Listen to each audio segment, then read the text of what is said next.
Hey guys, Sean here. Welcome to the F1 Word and to the preview for the 2023 Belgian Grand Prix, the final race before F1 takes its annual summer break. And doesn't it feel weird having Belgium right before the shutdown? It does to me anyway. Just so used to it being at the end of August. But whenever it's scheduled, I always look forward to Spa. It is a great track and it is one of my favourite races of the year. Really looking forward to this weekend's action.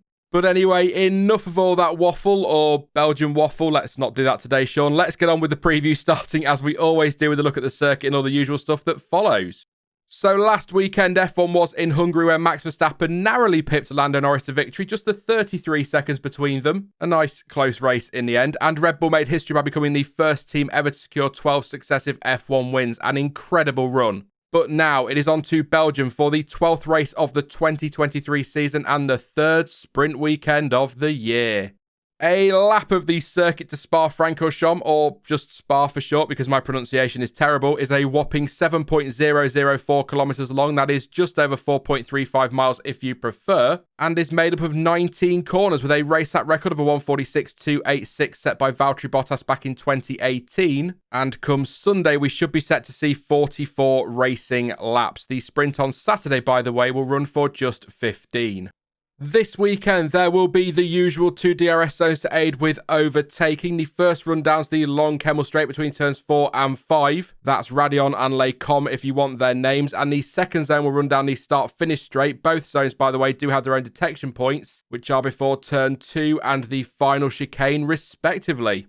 Since its debut on the F1 calendar as a World Championship event back in 1950, Spa has hosted 55 races with 28 drivers taking victory over the years, Juan Manuel Fangio being the first, and last year Max Verstappen, who set the fastest lap in qualifying but started 14th on the grid after engine penalties, became the most recent winner at the circuit, leading home Sergio Perez by more than 17 seconds, and the Ferrari of Carlos Sainz, who took the final step on the podium.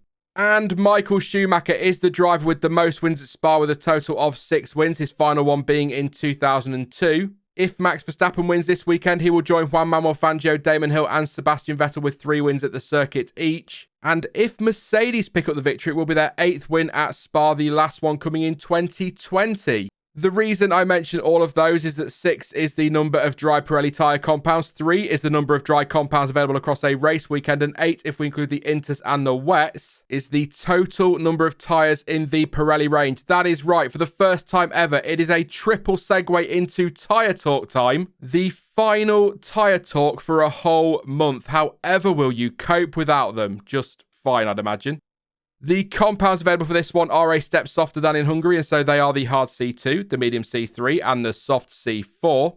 Now, Pirelli says that Spa joins Silverstone and Suzuka as a circuit where tyres are put through some considerable forces, with the compression at Eau Rouge and Radion being the most challenging part for the tyres. The rears and the left front take a lot of pain at Spa, but the circuit is demanding on all 4 tyres, so expect a multi-stop race on Sunday. It will also be interesting to see who does what in terms of setup, because it's a track that requires both good downforce and straight line speed, and teams will have to make a choice between prioritising more downforce through the middle sector, for example, or less downforce to maximise that straight line speed. It is going to be a challenge, though, for teams to get that balance right this year, because we only have one 60-minute practice session. There is currently a high chance of rain on Friday. More on that shortly.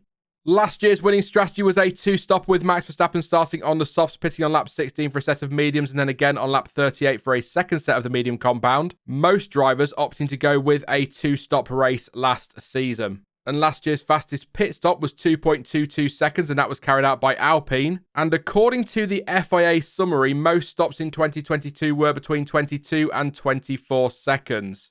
As for the safety car, it could well play its part in strategy, because every race at Spa since 2016 has featured at least one safety car deployment.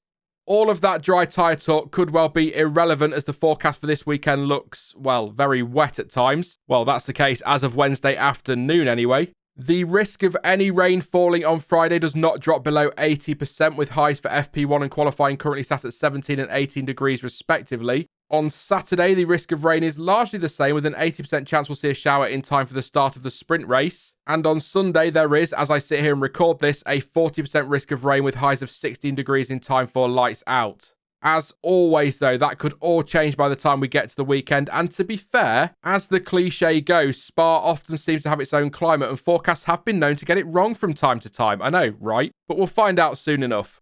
And your schedule for this one is obviously different to last week due to the fact it's a sprint event, although the timings themselves aren't a million miles away. The one and only practice session kicks the weekend off on Friday from 12:30 p.m. BST, with qualifying for the race underway on Friday afternoon at 4 p.m. The sprint shootout, so sprint qualifying, starts at 11 a.m. on Saturday morning, with the sprint itself starting at 3:30 p.m. And on Sunday, no changes here. It is lights out for the race at 2 p.m. and once again, that is in UK time. Now, before I get on to my predictions, let's have a look at a few bits I think are worth mentioning ahead of the weekend, the news, if you will. First up, Max Verstappen, as already mentioned, won last weekend's race in Hungary with a dominant drive, finishing more than 33 seconds clear of the rest of the field. Despite that, though, Helmut Marko has told Austria's OE24 that the Dutchman actually could have driven even faster than he did on Sunday, and he, quote, wasn't at the limit by a long shot, which I'm sure the rest of the field will be thrilled to hear. Marko did, though, admit that if Red Bull doesn't get the car in the best position at a weekend, the field is now close enough to take advantage of that. In the same interview, Marko praised Daniel Ricciardo's return, describing it as the perfect debut, adding the Aussie would have been in the range of a points finish had he not been hit by Zhou Guanyu at turn 1. And the last thing from that interview, which I will link below by the way, he was questioned following comments made by Toto Wolff about this season being F1 versus F2 because of Red Bull's dominance, why, if that is in fact the case, Sergio Perez isn't finishing second every weekend, to which Marko replied, and I will read the full line, he's already a lot better fighting his way up from 9th place on the grid to 3rd place. He finally made it back into Q3, an upward trend can be seen. Moving on, Alfa Romeo will run a special livery at Spa this weekend to celebrate the team's partnership with Kick, the livery featuring the addition of neon green accents and additional branding. Do let me know what you think, but I think it looks a hot mess, quite frankly. I like the neon green and I do like the Alfa colours, but putting the two of them together just does not work for me. Maybe if the carbon was white and the green was more like the green on the Italian flag, it would have looked better. However, that's not the Kick branding, so I don't really know why I'm making that point. But anyway, let's just leave it there and move on. One thing is for sure, though, you will not miss it on TV and it isn't going to get mistaken for anything else. So every cloud and all that. And finally, for this part, I had to mention this even though it is more about post-Spa than the weekend itself. But Stoffel Vandoorne will get his first run in the 2023 Aston Martin as he takes part in Pirelli tyre testing in Belgium next week. He will be sharing driving duties with Lance Stroll and it will be his first time out on track in an F1 car since Abu Dhabi 2020 where he tested for Mercedes. The main focus of the test will be on Pirelli's blanket-free tyres, but it also gives Stoff the chance to show just how incredible he is and stake a claim to replace Lance Stroll from the Dutch Grand Prix onwards at Aston Martin. Alright, fine, I made that last part up and there is more than a little bias there, but on a serious note, it will help Aston Martin and Vandoorne correlate his simulator work with the team.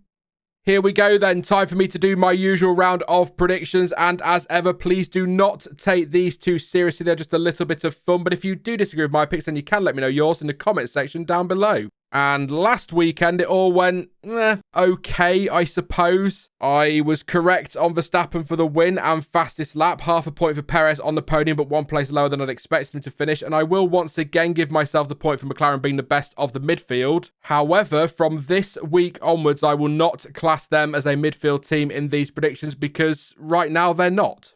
This time around, I'm doing two lots, one realistic and one holy hell, what on earth happened to get that result, or bold if you prefer. For the realistic lot, I'm not going to say too much because you'll already know where these are going. Sure, the weekend could be a damp one and a single practice session might mix things up a bit, but many feel Red Bull could romp away with this one, maybe even more so than in Hungary, and I kind of feel the same. So I'm going all in on Max Verstappen again with him taking pole, P1 in the shootout and the sprint and win on Sunday. Behind him, I'm going with Sergio Perez. Yes, I know I keep doing that and he doesn't make it to P2, but one weekend he will nail qualifying and complete a Red Bull 1-2. So for now at least, I'm going to keep the faith with him. As for the final step on the podium though, I'm going to embrace the fact McLaren are right up there now and go with one of their drivers. I would love to see Oscar Piastri grab it, and he could well do that, at least if everything goes his way on Sunday anyway. But I'll actually go with Lando Norris to take P3 for this one to make it 3 podiums on the bounce. When it comes to some bolder race day picks, let's say the rain mixes things up and as unlikely as it may seem Red Bull have a shocker, I'll say Norris for the win, Piastri P2, yes, a McLaren 1-2, and I'll give the final podium place to Fernando Alonso. Yes, I know, it's highly unlikely any of that will happen, but that's why they're called bold picks and they really do rely on a lot of drama. I do, though, actually believe Williams could have a good one on Sunday thanks to those long straights and runs, which is why I'm predicting a point or two for Alex Albon. And you know, whilst I'm here or whilst I'm talking about Williams, because of their straight line speed, I'm actually going to make them my top of the midfield pick as well for Spa. Top of the midfield going forward, by the way, will be the 6th best team on Sunday for the next few races. And to round all these predictions off, last week I did where will Ricciardo finish, but this time I'm going to take that and change it to where will insert driver here finish. It's an incredibly catchy name, don't judge me, and I've randomly picked out Charles Leclerc this time. And bravely assuming no Ferrari strategy issues or even pit lane speeding, I'm going to go with P6 for Charles. All right, maybe not an amazing result, but I just can't work Ferrari out at the moment, and that's maybe where they are right now. I would love nothing more than to be wrong about that and see both Ferraris right up there this weekend. I'm just not convinced that's where they are at the moment. But let me know by replying to the pinned comment where you think he'll be when the checkered flag falls on Sunday.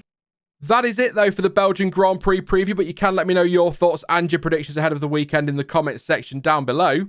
Now, I will be back across the weekend with a number of live streams, including a post-sprint waffle on Saturday and the race reaction on Sunday. And if I can, I might try and stream some F1 Manager at some stage as well. So keep an eye on the channel for those. And if you don't want to miss any future videos or streams, then consider subscribing and clicking that notification bell. And if you enjoyed this video, then please do leave a like, as it really does help the channel in its never-ending fight with the pesky YouTube algorithm. But as ever, thank you for watching. I've been Sean, this has been the F1 Word, and until next time, goodbye.